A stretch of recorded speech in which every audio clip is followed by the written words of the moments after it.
Hello बच्चों, मैं सबिहा स्वागत करती हूँ प्लूटस आईएएस के हिस्ट्री ऑप्शनल से संबंधित आज एक महत्वपूर्ण टॉपिक पे। और उस टॉपिक का नाम है वैशाली की नगर वधु आम्रपालिका, जिसको आप स्क्रीन पे देख रहे हैं। ये एक्चुअल में रियल इमेज नहीं है, बट हाँ एक धारणा बनी हुई है कि हाँ ऐसी दिखती थी आम्रपाली। तो हम लोग आज आम्रपाली के बारे में समझेंगे और साथ ही आम्रपाली किस महाजन पद से संबंधित या किस महाजन पद से बिलोंग करती थी इसके बारे में भी देखेंगे, है ना। तो सबसे पहला इसका जो प्रमाण मिलता है, या यूं कहें तो आज की जो कहानी बेस्ड है वो इंडियन सोसाइटी और हिस्ट्री को लिंक करते हुए महिलाओं की स्थिति से संबंधित है ना। कि उस समय की महिलाओं की, जैसे आपने पढ़ा होगा, मैंने बताया भी है आप लोगों को पिछले वीडियो में, कि बाद के कालों में आके, यानी बाद इन द सेंस ये है कि हड़प्पा के बाद से, ऋग्वैदिक काल के बाद से उत्तर वैदिक काल के आते आते महिलाओं की स्थिति में गिरावट आई। जैसे एक ग्रंथ है और यह जातक कथा है श्वेत केतु, है ना, बौद्ध धर्म से संबंधित। उस श्वेत केतु ग्रंथ में जातक कथा में ये बताया गया है कि महिलाओं को की जो तुलना है या महिलाओं की जो स्थिति है वो इतनी खराब हो गई। उसी श्वेत केतु ग्रंथ में ये भी बताया गया है कि महिलाएं के अलावा शूद्रों की स्थिति भी बहुत अच्छी नहीं थी उस समय की। यानी महाजनपद काल की बात हो रही है, जब उत्तर वैदिक काल एंड हो रहा था और महाजनपद की शुरुआत हो रही थी। तो कैसे शुरू हुआ? जो आपने ऋग्वैदिक काल में जो जन हुआ करते थे, वही उत्तर वैदिक काल में जनपद हुए, है ना। जैसे मान लो ये क्या थे, ऋग्वैदिक काल में जन थे, फिर यही आगे जाकर के जनपद होगा और ये फिर जनपद से महाजनपद हो जाएगा। कैसे? जो राजा महाराजा हो गए, उन्होंने छोटे छोटे जनपद को जोड़ करके और एक बड़ा राज्य तैयार किया होगा जिसका नाम होगा महाजनपद। तो पूरे भारत में बौद्ध ग्रंथ अंगुत्तर निकाय के अनुसार या जैन ग्रंथ भगवती सूत्र के अनुसार पूरे भारत में 16 महाजनपद थे। भारत इन द सेंस की जो आज आप पाकिस्तान देख रहे हो वो भी भारत का ही क्षेत्र था। वो तो 1947 में डिवाइड हुआ ना। तो पाकिस्तान की तरफ एक ही महाजनपद था जो उसका नाम था गांधार, तक्षशिला जिसकी राजधानी थी। तो बाकी सारे अपने भारत में थे। उसमें से भी अगर हम बात करें तो 14 उत्तर में थे और एक दक्षिण में था, अशमक, है ना, जिसकी राजधानी पैठान या पातिन करके आता है, वो था। ठीक है। तो हम लोग बात कर रहे हैं वैशाली की, यानी लिच्छवी महाजनपद की, है ना। जो जैसे कि बिहार में 3 महाजनपद थे, जैसे ये आप देख रहे होंगे स्क्रीन पे, बिहार का मैप है। और इस मैप को 20 से अगर हम डिवाइड कर दें तो ये कौन सी नदी है? ये गंगा नदी है, जो बिहार को 2 भागों, बराबर भागों में डिवाइड करती है। और यहाँ पे ऊपर वाला जो हिस्सा आप देख रहे हो ना, ये एरिया पूरा क्या था? ये था बज्जी महाजनपद, जो 8 गणराज्यों का एक संघ था। और नीचे वाला जो हिस्सा था ये था मगध, है ना। मगध का मैदान था या मगध महाजनपद था। और ये वाला हिस्सा क्या था? ये अंग महाजनपद था, है ना। तो ये 3 बड़े महाजनपद थे जो बिहार में थे। और वैशाली जो थी, जो आम्रपाली थी, वो यहीं की रहने वाली थी, बज्जी महाजनपद की रहने वाली थी। अब इसकी कहानी जो शुरू होती है, पूरे इतिहास में सबसे रोचक, प्राचीन इतिहास में इनकी कथा है। जैसे जो है बहुत सारे ऐसे राइटर है, डी डी कौशाम्बी वगैरह है, इन्होंने इनके इसको लिखा हुआ है स्वरूप को। और या यूं कहे तो जो पुराने इतिहासकार हैं उनसे भी, डी डी कौशाम्बी के पहले के जो इतिहासकार जैसे डी के चक्रवर्ती वगैरह, वो लिखते हैं कि जो है उस समय में गणिकाओं की जो तुलना थी वो गणिका कहा गया है। ठीक है, गणिका इन द सेंस की वैश्या, है ना। तो उस समय वैश्याओं की स्थिति खराब नहीं थी, बुरी नहीं थी। वैश्याएं काफी प्रभावशाली महिला हुआ करती थी। उस शब्द को गणिका शब्द इस्तेमाल किया गया है। ठीक है, किसके लिए? वैश्याओं के लिए। क्या शब्द इस्तेमाल किया है? गणिका, है ना। तो गणिका क्या होती थी? वो बहुत प्रभावशाली महिला होती थी, पढ़ी लिखी होती थी, हर चीज में दक्ष होती थी, सुंदर होती थी, सुशील होती थी, एडवाइजरी करने में अच्छी होती थी। तो वैसी महिलाओं को गणिका चुन लिया जाता था। ऐसा लिखते हैं कौन? डी के चक्रवर्ती। डी डी कौशाम्बी आम्रपाली के इतिहास को जब लिखते हैं उस सदी के हिसाब से, तो वो लिखते हैं कि आम्रपाली जो है वो एक ऐसी इतनी सुंदर महिला थी कि एक्चुअल में इसका नाम कैसे पड़ा आम्रपाली का, कि एक बार ऐसा होता है कि एक व्यक्ति रहता है आम के बाग में, वो काम करता रहता है। तो उसी आम के बाग में उसको सुबह के समय में एक बच्ची मिलती है जो ऐसे कपड़े में लपेटी हुई पड़ी रहती है, छोटी सी। फिर वो बच्ची को उठा के लेके आते हैं और वो आम के बाग में मिलती है, इसलिए उसका नाम आम्रपाली रख देते हैं। धीरे धीरे समय के साथ आम्रपाली बड़ी होती जाती है और जब अपने यौवन रूप में आती है, यानी यंग एज में जब आती है, तो वो इतनी सुंदर होती है कि गली गली लड़ाइयां होती हैं उसके लिए, आम्रपाली के लिए। तो वैशाली का एक कानून था कि जितनी भी राज्य की सुंदर लड़कियां हैं, महिलाएं हैं, उन्हें नगरवधु घोषित कर दिया जाएगा। और उसे नगरवधु घोषित कर दिया गया वैशाली को, आम्रपाली को। तो नगरवधु जब घोषित कर दिया गया तो वो राजा के समक्ष बैठती थी, काफी धन और समृद्धि था उसके पास। बहुत सारी चीजें थी। कई सारे इतिहासकारों के बीच इस मत को लेकर के विवाद भी है कि उसका संबंध अजात शत्रु के पिता बिंबिसार के साथ था, जो हर्यक वंश के शासक थे। अब सोचिए वो कहाँ के राजा हैं, बिंबिसार हर्यक वंश के जो शासक हैं, वो जो राजा हैं वो कहाँ के, तो ये मगध के क्षेत्र के राजा रहते हैं बिंबिसार, और वैशाली रहती है यहाँ की। दोनों के बीच घोर शत्रुता रहती है।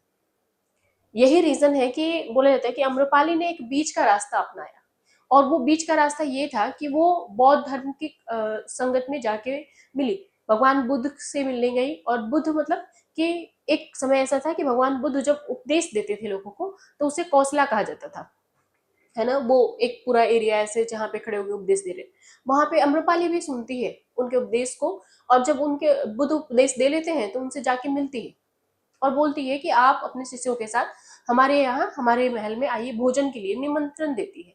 और जब निमंत्रण देती है तो बुद्ध भगवान राजी हो जाते हैं। ठीक है। बुद्ध ने जो उपदेश दिया था, उस उपदेश में ये बताया था कि आप अपने बोलते हैं ना कि संकल्प से पीछे मत हटो, अगर आपने किसी चीज को ठान लिया।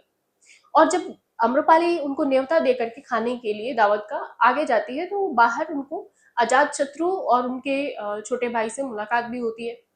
लेकिन अम्रपाली का जो रथ होता है वो पीछे नहीं हटता है, मना कर देती है अम्रपाली।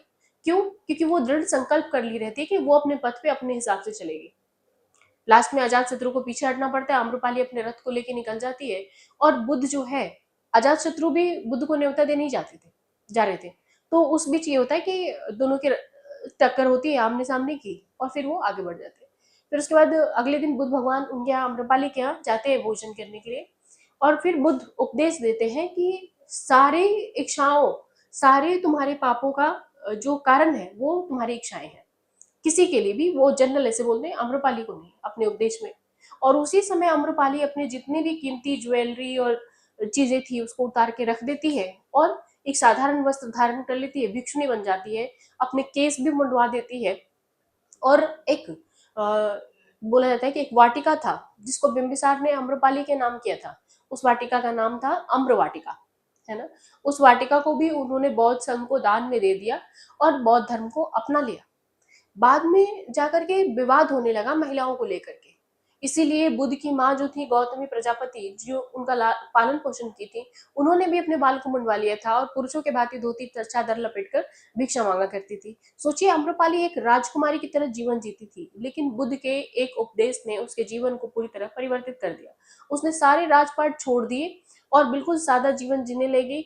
भिक्षुणियों के पास क्या होता था उस समय का, जैसे कि बौद्ध संघ के जो नियम थे, एक वस्त्र शरीर ढकने के लिए, वो भी कोई दान करेगा तब। उसके अलावा एक छोटा पंखा झलने के लिए, और एक छाता, छोटा सा छाता धूप से बचाने के लिए, एक भिक्षा पात्र भिक्षा मांगने के लिए, और एक सुई कपड़े को सिलने के लिए अगर फट जाए तो। इससे ज्यादा उन्हें कुछ भी रखने की अनुमति नहीं होती थी। जबकि वैशाली वैशाली जिस राज्य से थी, बोले थे कि वैशाली में जो है 500 लगभग कुम्हारों की बस्तियां मिली है। वैशाली उस समय का गणतांत्रिक राज्य था, गणतंत्र था, है ना। विश्व का पहला गणतंत्र है ना। एक वो गीत है ना बिहार का, कि तू वैशाली का धूल है, ऐसे करके कुछ आता है ना। तो उसमें वो शब्द, तो वैशाली अपने आप में बहुत ही प्रभावशाली राज्य था। बोला जाता है कि अजात शत्रु ने आक्रमण भी सिर्फ इसीलिए किया आम्रपाली के लिए, लेकिन तब तक आम्रपाली बौद्ध धर्म को अपना चुकी थी। अजात शत्रु और आम्रपाली के रिश्ते को लेकर के बहुत सारे इतिहासकार मौन हो जाते हैं, वो पन्ना बिल्कुल शांत हो जाता है। तो ये कुछ कहानी से वही बाद में जाकर के एक राइटर है, उनका नाम है आचार्य चतुरसेन शास्त्री, लेखक है ये। उनके पुस्तक का कवर पेज है। उन्होंने बाद में 20वीं शताब्दी में आम्रपाली के इतिहास को लिखा। ठीक है, उस पुस्तक का ही नाम आम्रपाली है, और वो राइटर जो है उनका नाम है चतुरसेन शास्त्री। उन्होंने जब लिखा तो उन्होंने ये लिखा, 20वीं सदी के हिसाब से महिलाओं की स्थिति को लिखा, कि अम्रपाली एक बिल्कुल अबला नारी थी, और इस तरह से उसने अपने आप को सुरक्षित रखने के लिए बौद्ध धर्म को अपना लिया। लेकिन ऐसा नहीं था। उस समय की गणिकाओं की महत्ता होती थी। आज के विषय, जैसे जब देवदासी प्रथा शुरू होगी दक्षिण भारत में, तो वो सिर्फ भगवान के सेवा के लिए था, लेकिन वही देवदासी बाद में वेश्यावृत्ति बन गई। तो जो गणिकाओं का जो रूप हुआ करता था ना, वो एक समय ऐसा हुआ करता था कि बहुत प्रभावशाली पद हुआ करता था। उनके नाम पे बहुत सारी जमीनें और बाग और जो भी होते थे उस समय के, वो उनके पास। इवन आम्रपाली के बारे में बोल रहे थे कि आम्रपाली ऐसी प्रभावशाली महिला थी कि आम्रपाली से मिलने के लिए 5 महाकपन महाकपन ठीक है, कि अम्रपाली से मिलने के लिए 50 महाकपन, महाकपन को एक तरह का मुद्रा मान लिया गया था उस समय की, ठीक है, महाजनपद के सामने। तो महाकपन, 50 महाकपन देना पड़ता था अम्रपाली से सिर्फ मिलने के लिए, और उस समय में गुलाम खरीदने के लिए, नौकर खरीदने के लिए 100 महाकपन दिया जाता था। अब सोच लीजिए कि अम्रपाली कितनी प्रभावशाली महिला थी।